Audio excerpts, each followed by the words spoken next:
importante que a gente lembre que, por exemplo, esse grande investimento colonial, ele não vai só se pautar no avanço da produção de assassinatos. Ele vai se pautar num investimento profundo na esfera teológico-política, na face da catequese, que, para nós aqui, talvez seja o grande primeiro paradigma escolástico, seja a grande primeira intervenção escolar naquilo que a gente está chamando de vida, de experiência comunitária, diversa e por aí vai. E aí tem uma coisa que é interessante.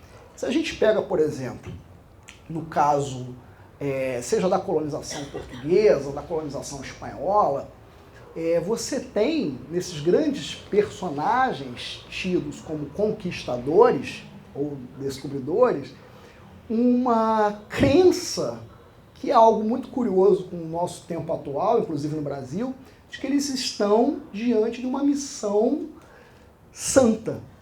Eles estão diante de um projeto capitaneado por Deus, né?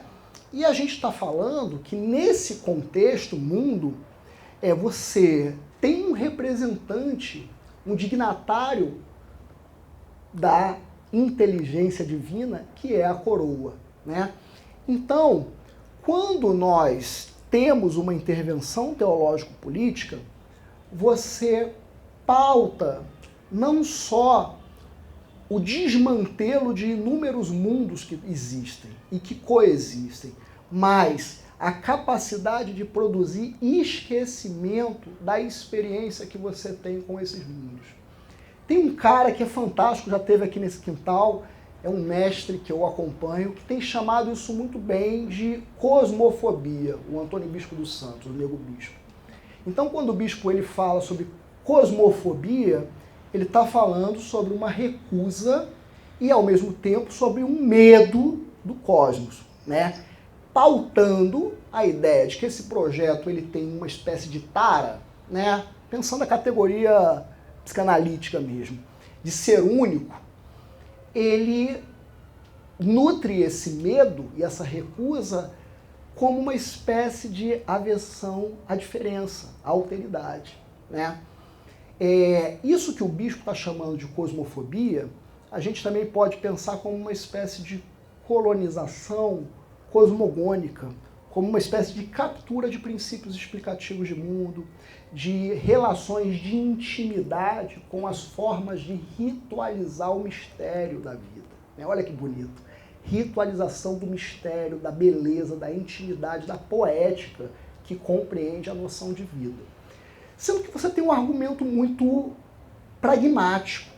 A primeira ação política, a primeira política pública do Estado colonial é a declaração de uma guerra justa, né? O que diria a guerra justa? Não sei se tem alguém aqui do campo da história que possa, de repente, nos apoiar, do ponto de vista também da memória. A guerra justa, ela autoriza o assassinato daqueles que não reconhecem a fé cristã e a coroa portuguesa como digna de manter um domínio e uma gerência do território. Nesse sentido, só há uma maneira de você se livrar do assassinato, né? É você se convertendo.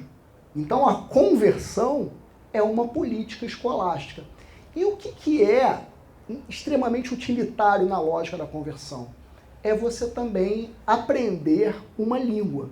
Então, nós fomos submetidos a uma aprendizagem de língua estrangeira de forma compulsória. No outro dia, eu sou uma pessoa que eu não falo nada além do português, a não ser as línguas que eu invento, e eu estava conversando com uma turma da pós-graduação que eu tinha essa espécie de constrangimento, talvez de raiva com o universo da ciência, acadêmico, que muitas vezes nos força a pagar um pedágio para outras línguas. E aí eles guardaram isso na cabeça e um dia eu falei assim, não, porque eu que sou uma pessoa que eu falo muitas línguas e tal, sou plurilinguista e tal. E aí teve uma aluna que falou assim, ué, professor, você não falou que você era monolíngue, que você não falava nada? Eu falei, não, eu falo muitas línguas, mas as línguas que eu falo estão sob uma condição de esquecimento, estão sob uma condição de quebranto, né?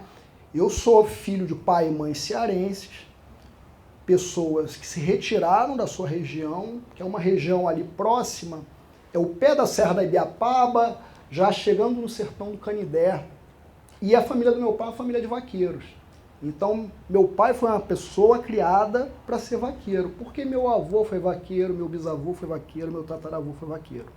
Tudo que eles me contaram narra a dimensão de que a relação com o gado é uma relação familiar. E no caso da família do meu pai, patrilinear. E no caso da família do meu pai, a minha avó casou com um primo, que é meu avô, então vem vaqueiro de tudo que é lado. E a família da minha mãe é uma família de gente da roça, de lavrador, né? Meu pai vem pro Rio, na dispersão dos nordestinos, como é a história de muita gente e tal, e obviamente eu sou um desterrado. Meu pai fala que eu sou um cearoca, ou seja, um cearense nascido no Rio de Janeiro. Aí eu nasci no pé ali do Morro de São Carlos, no Estácio, na rua ali na Sampaio Ferraz. Aí vou pequeno pro subúrbio, passo grande parte da minha vida em Madureira e tal, e quando vou ao Ceará, sempre convocado pelas vós, pelas tias mais velhas que estão lá, eu tenho essas pinceladas de uma memória comunitária que está dispersa.